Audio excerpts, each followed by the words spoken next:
الزمالك والمقاولين العرب.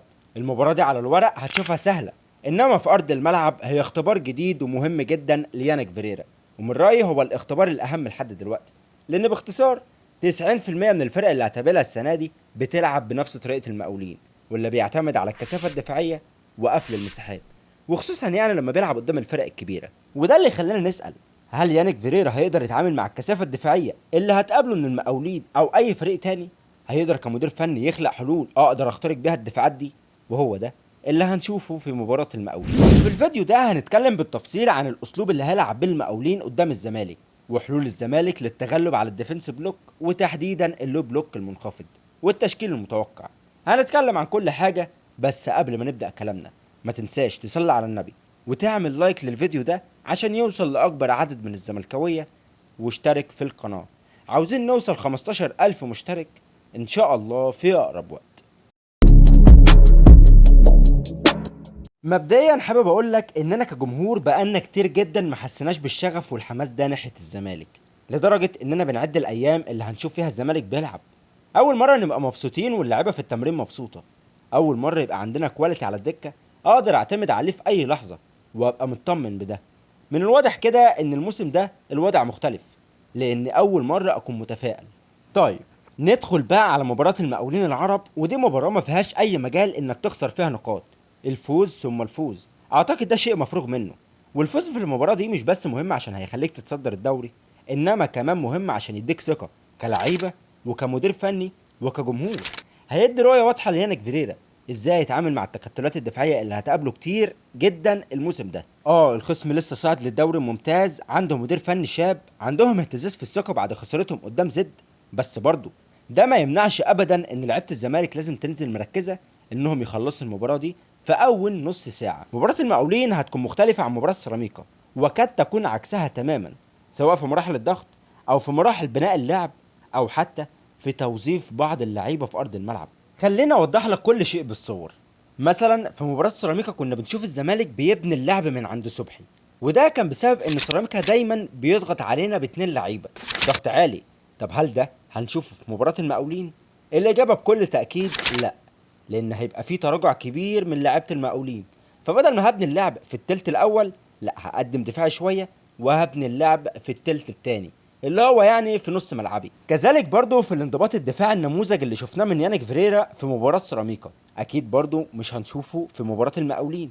يعني مثلا كنا بنشوف حسين السيد الباك الشمال لسيراميكا كليوباترا دايما متقدم، فمين اللي هيرجع يعمل الواجب الدفاعي معاه؟ ايوه، ناصر ماهر، الوينج اليمين اللي كان بيلعب عليه، ومش مرة ولا اتنين، دي طوال المباراة.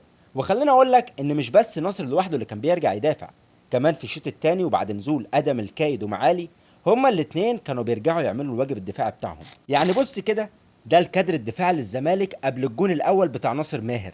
بص عبد الحميد معالي وادم الكايد راجعين لحد فين. ادم الكايد صاحب الاسيست بيعمل تغطيه في منطقه جزاء الزمالك، عشان بعد كده نشوف واحده من التحولات الهجوميه العظيمه من لعيبه الزمالك ويانك فيريرا. وده يرجع على فكره للكواليتي اللي موجود في السكواد حاليا، والدليل على الوجبات الدفاعيه الممتازه اللي عملها ناصر ماهر او ادم الكاد ومعالي بعد نزولهم في الشوط الثاني. سيراميكا ما عملتش ولا عرضيه صحيحه طوال المباراه.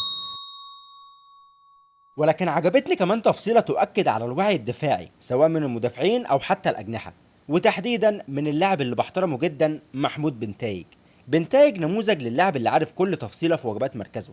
بص كده في اللقطه دي وعايزك تركز معايا عشان التفاصيل دي محدش هيقولها لك غير العبد لله. بنتايج هنا مع الوينج اليمين لسيراميكا وداخل بيه لعمق الملعب، ودي حركه مقصوده من الوينج بتاع سيراميكا عشان يفتح مساحه للباك اليمين بتاعه او زميله. ادم الكايد هنا برضو راجع واقف بحيث يغطي على بنتايج، ولكن مش شايف اللي في ظهره. يوم بنتايج عامل ايه؟ يعمل سكان للمنطقه بتاعته ويشاور لادم الكايد عشان يخلي باله من اللاعب اللي في ظهره. التفاصيل الصغيره دي مهمه جدا بالنسبه لي، لانها بتعرفني اللاعب الكبير الواعي بكل تفصيله في مركزه من لاعب تاني مستهتر ما يعرفش اي حاجه. وعلى فكره بنتايج هو اللي قدر ينقذ كوره من وجهه نظري فرصه هدف محقق لسيراميكا، ودي برضو كانت اخر هجمه لسيراميكا قبل الجون الاول. طب تعالى بقى نرجع لمباراه المقاولين. مبدئيا كده كل اللي كلمتك فيه في مباراه سيراميكا مش هتشوف منه اي حاجه في مباراه المقاولين العرب، لان ده بيلعب باسلوب وده بيلعب باسلوب تاني خالص. لو سيراميكا كانت فاتحه مساحاتها وبتهاجم وبتلعب بضغط عالي، فالمقاولين هتقفل مساحاتها وهتسيب لك الكورة وهتركن الأتوبيسات في الدفاع. اعمل حسابك إنك هتواجه دفاع مكون من 5 لعيبة ويمكن أكتر كمان. طب إزاي الزمالك يواجه التكتلات الدفاعية دي بل ويتغلب عليها كمان؟ أولا لازم تنزل من أول دقيقة بتلعب بضغط عالي وكثافة هجومية والاعتماد على أكبر عدد من اللعيبة اللي بتتميز بفك التكتلات. ثانيا دائما وأبدا لازم يتم الاعتماد على سلاح التسديد. ثالثا بقى والأخيرة بناء اللعب يكون في التلت الأوسط من الملعب، وبإذن الله لو قدرنا نسجل جون في أول المباراة أتوقع المساحات هتفتح وهتبقى حفلة أهداف وهنسجل التاني والتالت وممكن الرابع. وبالمناسبة ما تنساش تتوقع نتيجة المباراة، وأصحاب التوقع الصحيح اسمهم هينزل في فيديو التحليل بعد المباراة على طول. دلوقتي بقى عايز أكلمك عن شيكو بنزا تحديدا ونشوف الراجل ده يقدر يفيدنا ازاي، خصوصا انه بنسبة كبيرة جدا هو اللي هيبدأ في الجناح الشمال. شيكو بنزا زي ما قلت لك قبل كده هو جناح تارجت، يعني اشبه بالمهاجم التاني. تحركاته دايما في عمق الملعب، ولو الكورة في الجانب العكسي هو 100% هيدخل منطقة الجزاء مستني اي عرضية. دايما بياخد الكورة يروح بيها ناحية الجون، مش بيفرق بقى معاه كام مدافع قصاده. هو عنده الشجاعة والسرعة والقوة البدنية اللي تخليه دايما وجهته الأساسية ناحية جون الخصم. مش هو اللاعب اللي يعمل لك ثرو يضرب لك بيه 3 4 مدافعين، ولا هو اللاعب اللي يصنع لك فرص من لا شيء، بس قادر يضرب لك خط الدفاع بتحركاته اللي ما بين الخطوط، وقادر يتفوق في اي سباق سرعه يتحط فيه، وقادر يسجل من انصاف الفرص. يمكن ما كانش عارف يظهر الامكانيات اللي عنده دي في مباراه سيراميكا، لان دفاعنا كان في الثلث الاول من الملعب وسيراميكا هي اللي مقدمه دفاعاتها. فواحد يسالني يقول لي ده ياثر عليه في ايه؟ خلينا اشرح لك. خط دفاعنا كان متراجع، وبالتالي خط النص هو كمان متراجع، وبالتالي برضو مفيش دعم حقيقي لخط الهجوم الشبه معزول. فعشان يعمل انطلاقة مثلا فهو محتاج ياخد الكورة من نص الملعب يروح بيها لحد مرمى سيراميكا. وبالرغم ان ده ارهاق بدني واضح لاي لاعب، ولكن بالفعل شيكو بنزا كان بيعمل كده، وكان بيعافر على كل كورة حتى لو معاه اكتر من مدافع. انما بقى لو دفاعنا متقدم وخط النص متقدم وتركيزنا كله على المناطق الهجومية، في الحالة دي شيكو بنزا هيبقى عنده القدرة انه يتحرك بين الخطوط براحته، يدخل لمنطقة الجزاء مستني صناعة الفرص براحته. ويا سلام بقى لو جبنا جون في اول المباراة والمقاولين فتح دفاعاته، ساعتها بس هيكون ده الاختبار المثالي للحكم على شيكو بنزا. ده كلام جميل جدا. طيب ندخل بقى دلوقتي على التشكيل المتوقع واللي بتمناه للزمالك. صبحي في الجون، قدامه الونش ومحمد اسماعيل، على اليمين عمر وعلى الشمال محمود بن تايج.